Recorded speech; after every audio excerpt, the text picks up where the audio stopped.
सुनहरी सुबह थी। शांत मैदान में फूल झूम रहे थे और सूरज पत्तियों पर चमक रहा था। बड़े पेड़ के नीचे चींटियों की लंबी पंक्ति चल रही थी और सिपाही चींटियां छोटी सैनिक टोपी पहने थी। वे सब अपने बिल में अनाज, बीज और छोटे छोटे टुकड़े ले जा रही थी। पंक्ति के आगे रानी चींटी तारा चल रही थी, शांत और समझदार।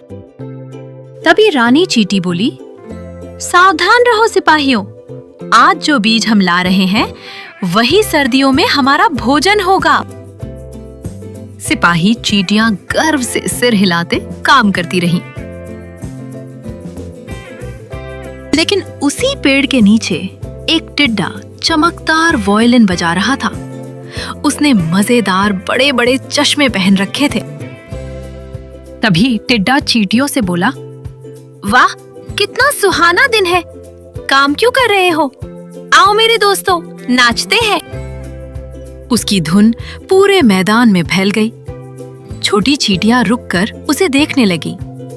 एक चींटी बोली, कितना अच्छा गाता है, क्या हम सिर्फ 1 मिनट नाच लें? रानी चींटी तारा मुस्कुराते हुए बोली, पहले काम फिर खेल। सर्दी दूर नहीं है मेरे बच्चों। चींटियां फिर से काम में लग गई, जबकि टिड्डा अपने मजेदार चश्मों के साथ घास पर लौटकर हंसता रहा।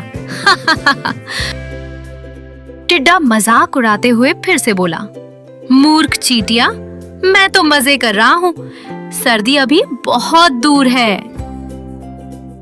दिन बीते, चींटियां दिन रात बिना थके काम करती रहीं और अपने बिलों में खाना जमा करती रहीं। हर शाम रानी तारा भंडार की जांच करती थी। एक दिन रानी तारा बोली, बहुत अच्छा काम सिपाहियों, हमारा भंडार बढ़ रहा है, बारिश आएगी और फिर ठंड। उधर टिड्डा अब भी गा नाच रहा था, मजेदार बड़े चश्मे पहनकर वायलिन बजाते हुए मस्ती कर रहा था।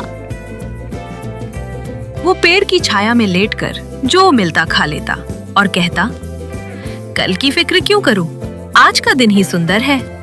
कभी कभी वो चींटियों को चिढ़ाता, छोटी छोटी चींटियां सीधी पंक्ति में चलती हो, क्यों नहीं नाचती और मस्ती करती?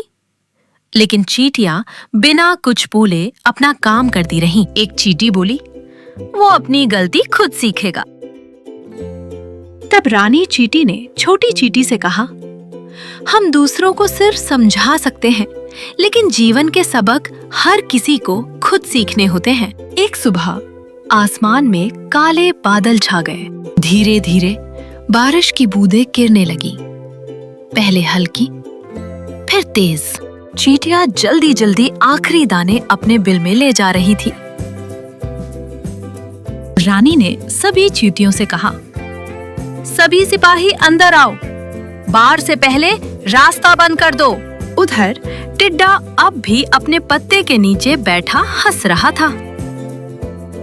अरे, ये तो बस थोड़ी सी बारिश है, अभी रुक जाएगी, फिर मैं गाऊंगा, खेलूंगा। लेकिन बारिश रुकी नहीं। कई दिनों तक पानी बरसता रहा।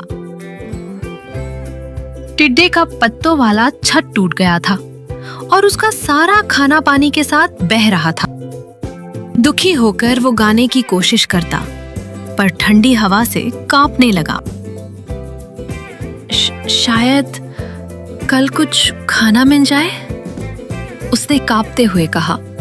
बारिश के बाद सर्दी आ गई। पूरा मैदान सफेद बर्फ से ढक गया। फूल झड़ गए, पेड़ों की डालियां सूनी हो गई। चींटियां अपने बिल के अंदर सुरक्षित थीं। वे अपने छोटे छोटे कमरों में बैठी थीं, जहां अनाज भरा हुआ था। कुछ आराम कर रही थी और कुछ पहरे पर थीं। तभी रानी चींटी तारा बोली, बहुत अच्छा किया मेरे बच्चों, हमारी मेहनत ने हमें सुरक्षित रखा। बाहर हवा की आवाज सुनाई दे रही थी। उधर टिड्डा अकेला था, एक सूखी लकड़ी के नीचे छिपा हुआ। उसकी वायलिन टूट चुकी थी। वो भूखा, कमजोर और ठंड से ठिठुर रहा था। टिड्डा कांपते हुए बोला, काश मैंने चींटियों की बात सुनी होती। उस रात चींटियों ने बिल के दरवाजे पर हल्की सी आवाज सुनी। ये देखने के लिए कि बाहर कौन है, एक सिपाही चींटी सतर्कता से आगे बढ़ी। सिपाही चींटी ने घबराकर कहा, महारानी, बाहर कोई है, बहुत बुरा हाल है उसका। रानी तारा बाहर आई। बर्फ में कांपता हुआ टिड्डा वहां खड़ा था। टिड्डे ने कमजोर आवाज में कहा, रानी चींटी, मुझे माफ कर दो, मैंने तुम्हारा मजाक उड़ाया था। मैंने कोई खाना नहीं बचाया, मैं कई दिनों से भूखा हूँ। रानी ने उसे दया भरी नजरों से देखा। रानी चींटी तारा ने आदेश दिया, उसे अंदर ले आओ, इतनी ठंड में कोई भी कष्ट नहीं झेलेगा। अंदर उन्होंने उसे अनाज और गर्म पानी दिया। टिड्डा हैरानी से बोला, तुम मेरी मदद कर रही हो, जबकि मैंने तुम्हारा मजाक उड़ाया था। रानी चींटी तारा ने मुस्कुराते हुए धीरे से कहा, गलती करने वाले भी दया के पात्र होते हैं। ये सुनकर टिड्डे ने कृतज्ञता से सिर झुका लिया और बोला, धन्यवाद महारानी, आपने मुझे जीवन की असली समझ दी है। आज से मैं मेहनत करूंगा। रानी मुस्कुराई और बोली, तो तुमने सर्दी का सबक सीख लिया। जब मेहनत और खुशी साथ हों, तभी जीवन सुंदर बनता है।